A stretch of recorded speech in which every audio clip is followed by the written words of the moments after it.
दूर दूर से हजारों की संख्या में श्रद्धालु प्रतिदिन मां शेरावाली के दर्शन करने हेतु वैष्णो देवी आते हैं और सभी के जहन में यह प्रश्न भी अवश्य उठता है कि माता शेर पर सवार कैसे हुई, अर्थात शेर उनका वाहन कैसे बना।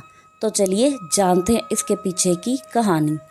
यह कहानी तब शुरू होती है जब देवी पार्वती घोर तपस्या करके भगवान शिव को पति के रूप में पा चुकी थी।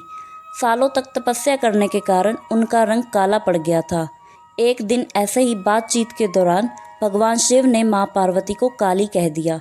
यह बात मां पार्वती को बहुत बुरी लगी और वह नाराज होकर दोबारा तपस्या करने के लिए चली गई। एक दिन एक शेर घूमते घूमते तपस्या कर रही मां पार्वती के पास पहुंचा। उन्हें खाने की इच्छा से वह उनके पास घूमता रहा, परंतु मां पार्वती के तेज के कारण वह उनके शरीर तक पहुंच नहीं पा रहा था। वह जितनी बार भी कोशिश करता उसके हाथ असफलता ही आती। अंत में वह एक कोने में जाकर बैठ गया और माता की तपस्या खत्म होने की राह देखने लगा। ऐसे ही कई वर्ष बीत गए। माँ की तपस्या से खुश होकर भगवान शिव प्रकट हुए और उनसे मनचाहा वर मांगने को कहा।